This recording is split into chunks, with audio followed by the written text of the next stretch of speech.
Here's our Jag part shelf. Oh, I got Jag parts over here too. Oh, okay, then we can use that then. Spoiler! That's the plan for this. We're gonna try and make a V12 Corvette.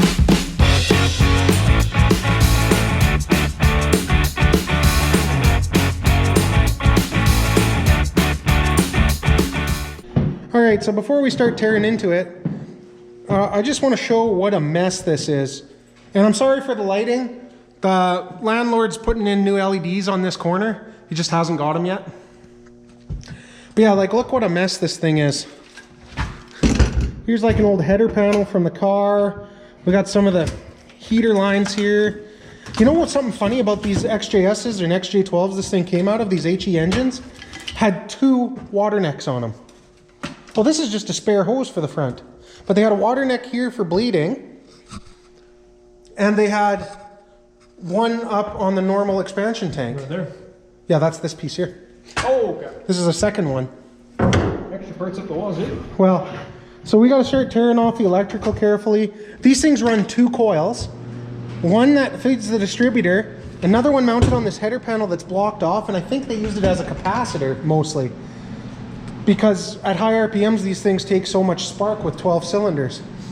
Steven, where's that distributor cap? Oh, God. We got a spare distributor cap for this thing, and I'll show you. Like, it is ugly. Oh, right there. There is your V12 Jag distributor cap. Like, what a monster. And it's mounted right down in the V. Real iPhone ugly. XE for reference of size. Yeah, there's your iPhone versus it. A second fuel rail. Some various extra pulleys. Got the downpipes from the twin manifolds on each side with O2 sensors. This one's broken out. But yeah, we're gonna start tearing into it here, guys. Probably gonna fill 45 shelves with parts for this bad boy. Oh, we got a dipstick for an automatic transmission. That's garbage. Is that the plug for the ECM? I would almost reckon so. Holy Yeah, there's a crap. firewall plug right He here. told us that the harness was still in the car to come out of, but It's radio. these Jags ran the harness all the way from the engine through the car to the trunk. So you know what that means, Steven? All we gotta do is take this plug off the end, identify the wires, and we can wire this into a micro squirt, no problem.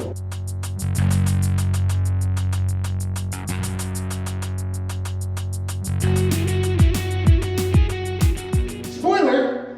That's the plan for this. We're gonna try and make a V12 Corvette. It'll be nice because it's a 5.3 aluminum swap Corvette. Yeah, we can tell everybody here. We did a 5.3 all aluminum swap. But we got to do some measuring, but we got to get it tore down to see what we got. But yeah, so maybe we're not going to do an LS swap in the Corvette anymore. I saw this come up and I couldn't pass it up.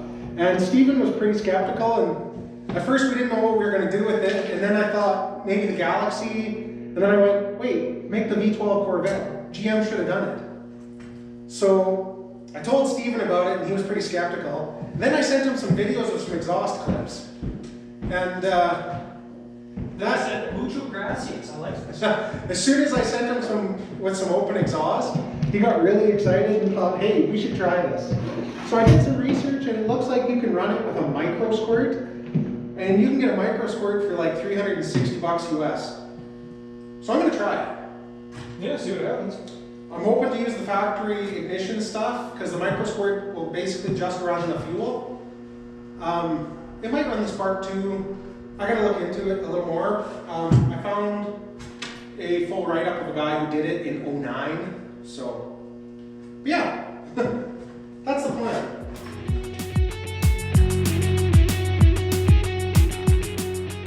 By the way, the guy we got this from, we went to Hanna, Alberta, and we got this from a guy.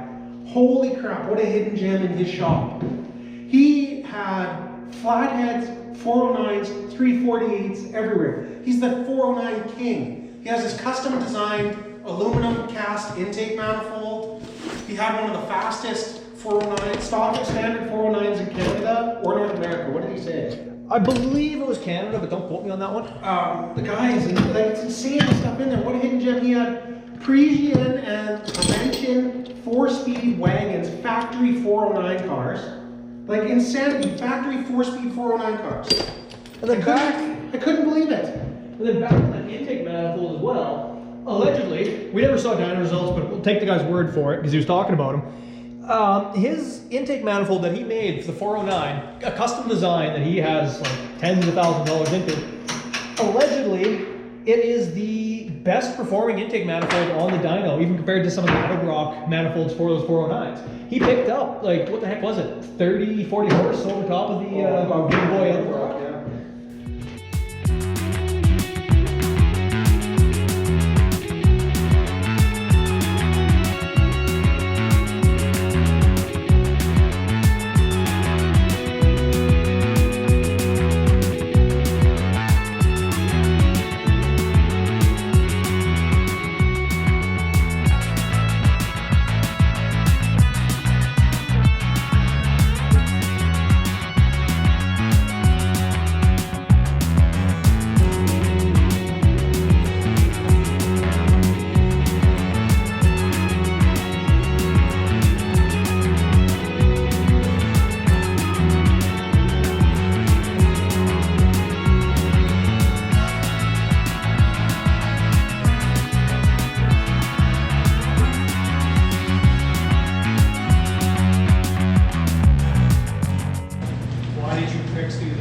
Jaguar. Because it's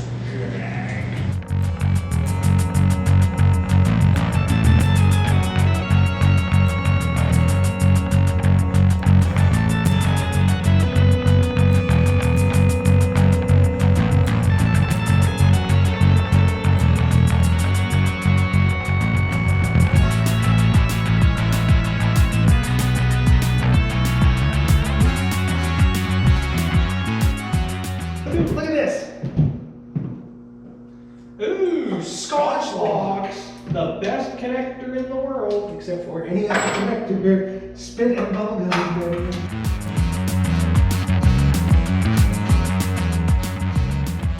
Hopefully you guys can see this. This is the wires in this car. Oh God, I'm terrible with the flashlight here, so give me a minute, everyone.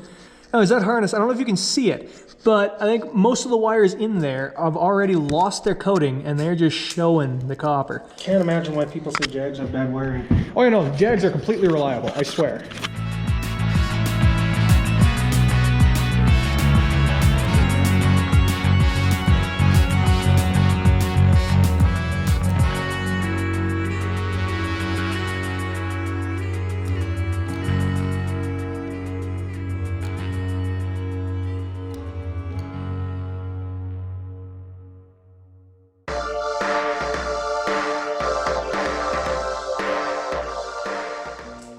This guy, he had a 4th gen Camaro, and As you do. but guess what engine?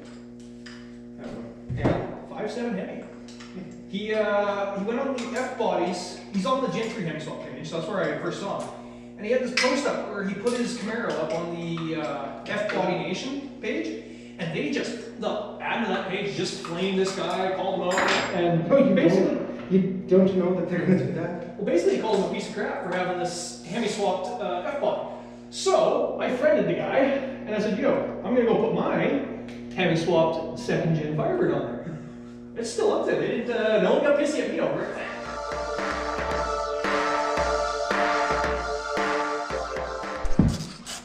Look at that big greasy thing. We got this pretty opened up now. You can actually see something. Like, it's a nicely open valley once everything's out of here. Once the garbage is gone. Like that fancy throttle assembly and... Yeah.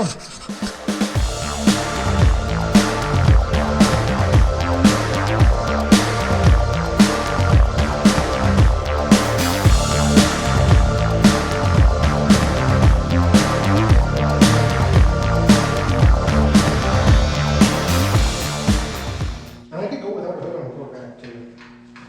When you're showing off a V12. Hoods are for girls. And you can quote me on that. 1/2 of a Jaguar V12 intake. So little baby throttle bodies. What a cool setup though.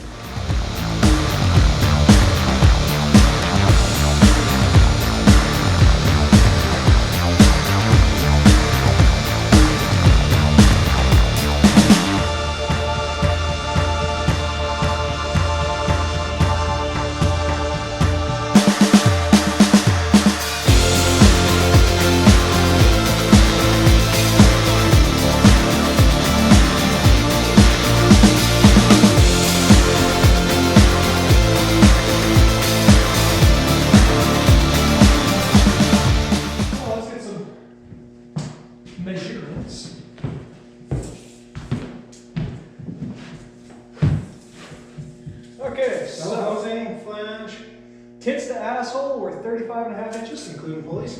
Right at the end of the stuff. Widest point of the manifold. The widest point of the manifold is 24 and a half. Okay, so what was the first one? 35.5. 35 and a half long, 24 and a half wide,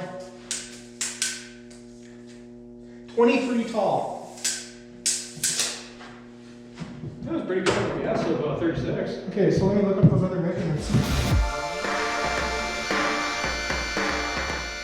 What the heck, is this a 60-degree V on these things? I think they are. Was it A? Can you grab one of those intakes for me? I just want to see it. I don't care which one. Pull that throttle lever off. I'll start up on top.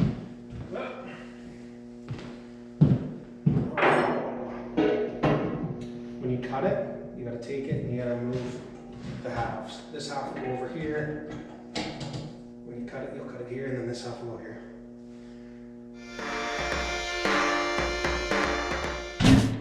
There we go. Jag is, the top end is kind of disassembled Can now. you see on that camera with no light over here? Not overly. Where's your phone? Doesn't do too much, but. There is your single overhead cam, 5.3 Jag V12.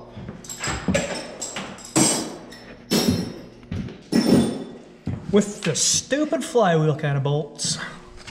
Yeah, what a pattern.